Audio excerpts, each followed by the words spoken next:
il y a 20 ans, nous avons créé ici la première université de la communication, qui réfléchissait sur ce qui s'annonçait, quoi. Et on disait deux choses. D'une part, il fallait désenclaver ici, et c'était important d'avoir le câble. Et la deuxième chose derrière, c'était que, parallèlement à ça, il faut des contenus locaux. Et très vite, il y a cette idée d'avoir un observatoire du numérique. Il a fallu gérer, à la fois au niveau du groupe que Nouvelle-Calédonie Première, deux choses importantes. C'est d'une part, des moyens en baisse. C'est-à-dire que finalement, l'État a prévu que dans les années qui viennent, les moyens de France Télévisions vont baisser. Chaque année. Aussi bien le budget que ce qu'on appelle les ETP, les équivalents temps plein. Et donc en Nouvelle-Calédonie, on a depuis 2 ans, moins 5 ETP par an et une baisse de notre budget. Ça, c'est la première donnée très importante. Et la deuxième donnée, c'est la révolution numérique dont on a parlé.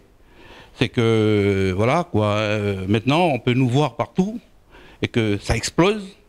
Ça explose dans tous les sens. Et en Nouvelle-Calédonie, donc c'est depuis 2013 que nous avons commencé à réfléchir sur cette révolution numérique et voir comment on adapte une stratégie à cela. Le groupe, elle, a pris en compte cette donnée avec une dynamisation de l'ensemble. D'abord, la nécessité de la convergence. Il faut que tout le monde travaille ensemble. Et puis également une dynamisation de son offre numérique. Mais avec à la fois une modernisation des sites internet de chaque chaîne, avec l'info et les services, on en a parlé tout à l'heure. Des offres spécifiques, France TV Info qui s'impose en France comme la référence en termes d'information. France TV Sport, Culture Box qui est une autre offre culturelle. Et puis enfin la télévision de rattrapage, on en a également parlé. Alors je disais tout à l'heure qu'en Nouvelle-Calédonie, c'est à partir de 2013 que nous avons commencé à réfléchir et à dessiner le projet NC Première 2015.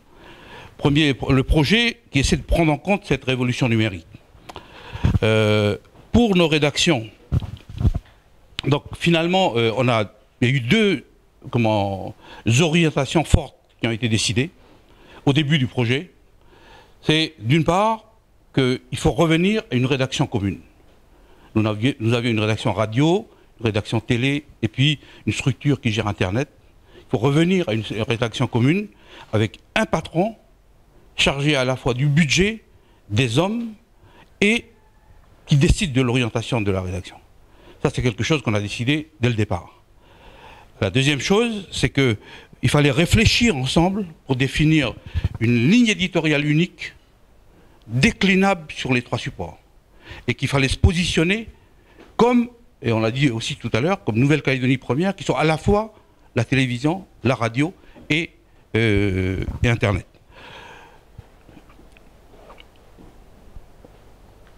Voilà un petit peu les deux objectifs du projet. Mais comment nous avons procédé pour essayer d'arriver à ces objectifs? Tout d'abord, nous avons décidé d'une approche pragmatique. C'est-à-dire que plutôt que de définir tout un projet et puis ensuite faire un calendrier, etc., nous avons décidé d'avancer ensemble avec l'ensemble de nos équipes. Et donc, chez nous, il fallait que tout le monde chemine ensemble. Donc, finalement, nous avons choisi de travailler sur plusieurs niveaux. D'abord, premier niveau, c'est l'encadrement. Gros travail avec l'encadrement pour que l'encadrement définisse quelle stratégie prendre. Deuxièmement, avec l'ensemble du personnel. Et là, il y a eu à la fois des entretiens individuels, des ateliers, des séminaires, essayer de travailler pour qu'on prenne en compte que nous, on soit baignés un peu dans tout ça. Cette réflexion de l'ensemble des acteurs de l'entreprise a débouché sur la mise en place de 3 laboratoires. C'est toujours cette démarche un peu pragmatique. L'idée, c'est que les laboratoires fonctionnent déjà en rédaction commune et qu'au fur et à mesure, on tire les leçons de ces laboratoires-là. c'est très important ce qu'on est en train de vivre. Et ça remet en cause notre manière de travailler. Par exemple, avec nos syndicats, il faut discuter sur les différents métiers. On est obligé de tenir compte des personnes qui sont à l'intérieur. Il y en a ceux qui sont comme moi, sont de la vieille génération. Il y a des gens qui sont plus jeunes, qui sont plus dynamiques, etc. Donc, on ne peut pas faire une stratégie. On est obligé d'adapter la stratégie à nos équipes. Mais au fond, ce que je dis souvent aux équipes, c'est que, au fond, c'est quoi notre mission? Notre mission, c'est de couvrir le pays. De couvrir avec ses moyens modernes, etc.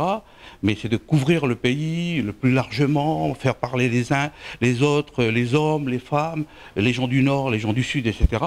Et ça reste. Et il ne faut pas oublier dans la révolution. C'est-à-dire que, comment dire ça simplement, enfin, de manière un peu simpliste, c'est-à-dire que ce n'est pas le nombre de tweets qui est important pour nous. Même si nous, on travaille pour ça. Y compris l'audience. Ce qui est important, c'est qu'on garde cette ligne-là qui a été développée tout à l'heure par les confrères des nouvelles, c'est que les informations sont vérifiées, qui passent chez nous sont vérifiées. C'est aussi que tout le monde ait accès librement et gratuitement à l'antenne, qu'ils aient les moyens, qu'ils n'aient pas les moyens, qu'ils soient connectés, qu'ils ne soient pas connectés, qu'il y ait un équilibre général, et notamment au niveau politique, que tout le monde, voilà. Ce sont des valeurs qu'on porte aussi. Donc cette révolution numérique se fait avec ça, l'indépendance des journalistes. Je vois parce qu'Isabelle est là-bas. Bon, on peut faire des débats là-dessus, mais c'est quelque chose d'important. Et je crois que ce qui est compliqué pour nous et en même temps passionnant, c'est que cette révolution-là, avec ces valeurs-là, c'est important pour la suite de l'histoire du pays. Et on se sent une sorte d'obligation de réussir, parce que c'est une manière d'accompagner aussi ce pays qui est compliqué, vous le savez, mais qui aborde une période historique assez particulière. Merci beaucoup.